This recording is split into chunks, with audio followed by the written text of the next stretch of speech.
Hazlo. No te detengas. Hazlo. Solo hazlo. A partir de este momento, tus instintos comenzarán a surgir. Tus secretos más oscuros revelarán tu futuro. Tu placer será un plus en tu vida. Si creías haber escuchado todo, prepárate para entrar a una zona extremadamente diferente. Zona forense. Zona forense. Zona forense. Todo un arte. Bienvenidos.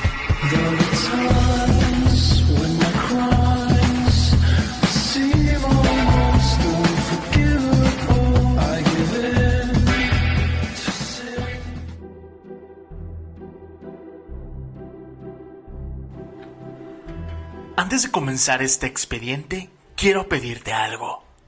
No lo escribas, no regreses después para comprobarlo.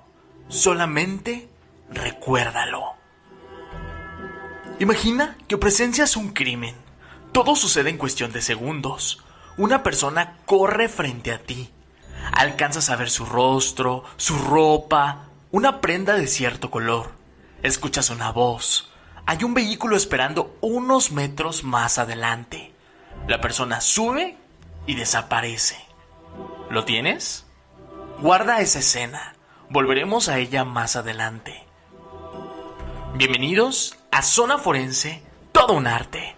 Hoy no solamente vamos a hablar de tu memoria, vamos a ponerla a prueba. Porque existe una diferencia enorme entre lo que ocurrió, lo que creemos que ocurrió y aquello que después juramos recordar.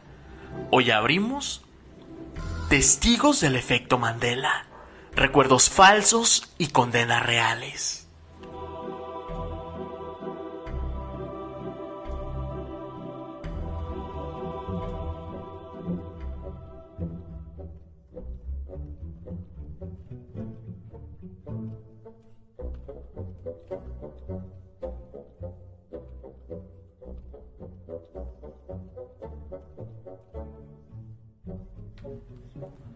Cuando muchas personas recuerdan de manera similar algo que ocurrió de forma diferente, solemos relacionarlo con el llamado efecto Mandela.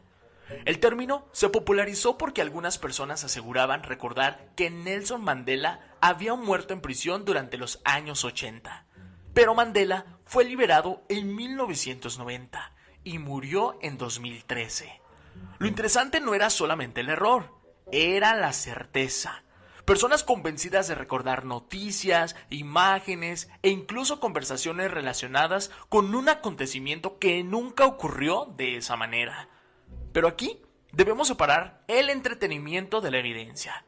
El efecto Mandela no demuestra universos paralelos, no demuestra alteraciones misteriosas de nuestra realidad. Lo que sí expone es algo mucho más cercano y probablemente más peligroso. La memoria humana puede reconstruir acontecimientos incorrectamente y aún así hacernos sentir completamente seguros de ello.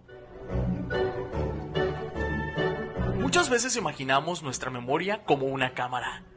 Algo ocurre, el cerebro lo graba, después simplemente reproducimos esa grabación. Pero espera, esto no funciona así. Recordamos fragmentos. Un rostro, una emoción, un sonido, una sensación, una palabra, una interpretación. Y cuando necesitamos recordar algo, nuestro cerebro reconstruye la escena utilizando esos mismos fragmentos. El problema aparece cuando faltan piezas, porque la mente intenta completar la historia y puede hacerlo utilizando información recibida después. Imagina ahora una escena criminal. Un hombre sale corriendo de una tienda. Hay gritos, poca iluminación, personas moviéndose. El testigo solamente consigue observarlo durante unos segundos. Horas después, escucha a alguien decir: "Creo que llevaba una chamarra roja". Más tarde, ve una recreación en televisión donde aparece una persona vestida de rojo. Y finalmente, durante un interrogatorio, alguien pregunta: ¿qué hizo el hombre de la chamarra roja? Días después, puede ocurrir algo extraordinario. El testigo ya no recuerda haber escuchado ese color. Recuerda haberlo visto. Y puede declarar: estoy completamente seguro de que llevaba una chamarra roja. No necesariamente está mintiendo. Su recuerdo lo cambió. La información posterior se mezcló con la experiencia original. Esto se conoce como efecto de desinformación. Ahora, añadamos otro elemento. 3 personas presenciaron el mismo crimen. Después hablan entre ellas. Una recuerda una chamarra, otra dice que era roja, y la tercera inicialmente no recuerda ningún color, pero escucha la conversación. Horas después vuelven a ser entrevistadas, y las 3 describen una chamarra roja. Después, fuera, parece contundente. 3 testigos coinciden. Entonces pensamos, debe ser verdad. Pero existe otra posibilidad. No tenemos 3 recuerdos independientes. Tenemos 3 recuerdos contaminados por una misma información. Una conversación, una fotografía, una publicación, una noticia, una pregunta sugestiva o incluso otro testigo. Y aquí, el efecto Mandela deja de ser una curiosidad de internet, porque cuando una memoria falsa compartida entra en una investigación, puede comenzar a aparecer evidencia. Imaginemos una rueda de reconocimiento. El testigo observa varios rostros. Ninguno coincide perfectamente con aquello que recuerda. Pero uno le resulta familiar. Quizá vio previamente su fotografía. Quizá apareció en redes sociales. Quizá lo vio en una noticia periodística, pero no recuerda dónde. Entonces ocurre algo muy humano. Confunde familiaridad con reconocimiento. Lo señala. Después alguien le dice: elegiste al mismo hombre que identificó otro testigo. Parece una frase inocente, pero esa confirmación puede aumentar su seguridad. Ahora, deja de pensar. Creo que era él. Y comienza a decir: estoy seguro de que era él. Con cada entrevista posterior, la historia puede fortalecerse. El recuerdo puede adquirir más detalles. La certeza puede crecer. Pero existe una frase que debemos grabarnos. Un testigo puede ser completamente honesto y estar completamente equivocado. Puede llorar, puede temblar, puede jurarlo, puede señalar al acusado frente a un tribunal y aún así su memoria puede haber sido modificada. Ahora, llevamos esa certeza ante un juez. El testigo observa al acusado y dice: estoy completamente seguro de que fue él. Esa frase tiene una enorme fuerza emocional, pero existe una diferencia entre estoy seguro de mi recuerdo y mi recuerdo es correcto. No significa lo mismo. Un recuerdo falso puede producir consecuencias completamente reales.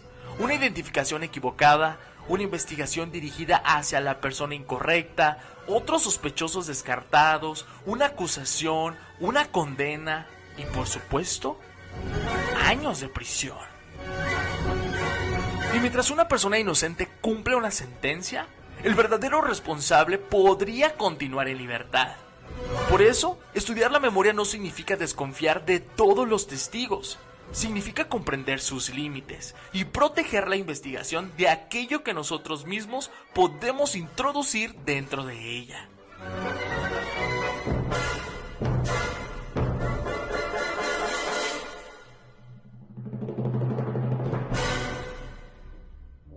Ahora, ¿cómo se reduce el riesgo? Las entrevistas deben realizarse preferentemente por separado. Las preguntas deben ser abiertas. Existe una diferencia enorme entre preguntar ¿de qué color era el arma? Y preguntar ¿qué recuerdas haber visto? La primera pregunta presupone algo. La segunda permite que la persona relate aquello que realmente recuerda. También debe registrarse la primera declaración lo antes posible. Y en una rueda de reconocimiento debe explicarse que el responsable podría no estar entre las personas presentadas, porque cuando obligamos psicológicamente a alguien a escoger, el cerebro intentará encontrar el que más se parece. aunque el verdadero responsable ni siquiera esté ahí. El testimonio es valioso, pero no debería caminar solo. Debe contrastarse con videos, datos digitales, evidencia física, documentos, peritajes, registros. Porque la memoria humana no es inútil, simplemente es vulnerable.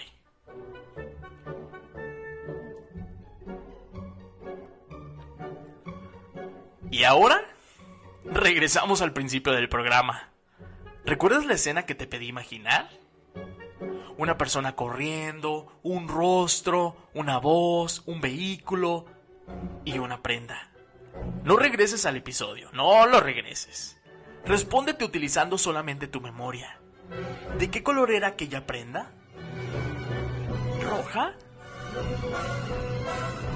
¿Estás seguro? Hay un problema. Yo nunca dije que fuera roja.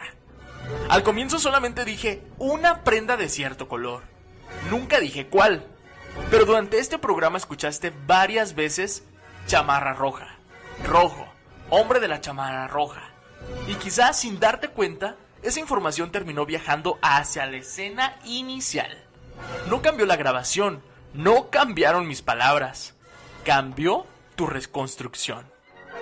Y si pensaste que la prenda era roja, acabas de experimentar una pequeña demostración del problema que podría enfrentar un testigo. Ahora, imagina que no era un podcast, era un homicidio. Y esa chamarra podría decidir quién se convertía en sospechoso. Pero antes de terminar, hay algo más. En aquella primera escena también te mencioné un vehículo. La persona corrió, subió y desapareció. ¿Recuerdas de qué color era? ¿Negro? ¿Blanco?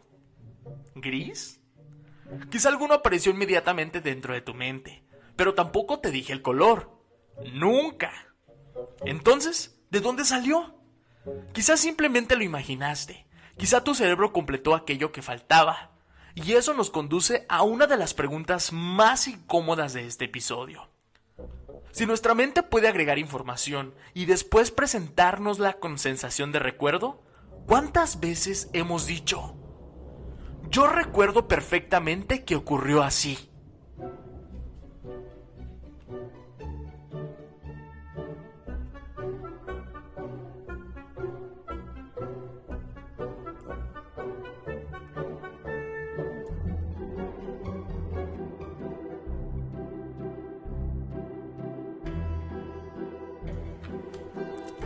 Esto fue Zona Forense, todo un arte.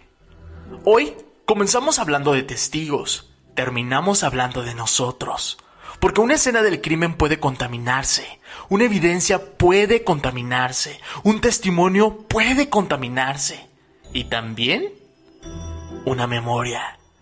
Quizá mañana recuerdes que desde el principio mencionamos una chamarra roja. Tal vez incluso recuerdes aquel vehículo negro. Pero ninguno de esos colores estuvo ahí. Al menos, no en mis palabras. Y ahora queda una última pregunta. Si un recuerdo falso puede sentirse tan verdadero como un auténtico, ¿cómo podrías saber que aquello que recuerdas en este momento realmente ocurrió de esa manera? Tal vez por eso la justicia necesita algo más que recuerdos. Necesita evidencias, contraste, método. Porque utilizar únicamente nuestra memoria para comprobar nuestra memoria sería utilizar el mismo testigo para investigar al testigo. La próxima vez que estés absolutamente seguro de algo, no preguntes solamente ¿lo recuerdo? Pregunta: ¿de dónde salió ese recuerdo? Porque en criminología, incluso la memoria puede convertirse en una escena del crimen. Zona Forense, donde la evidencia habla, la mente construye y ninguna certeza debe quedar fuera de la investigación. Aunque quizá mañana recuerdes que siempre dijimos otra cosa. Nos vemos en la próxima.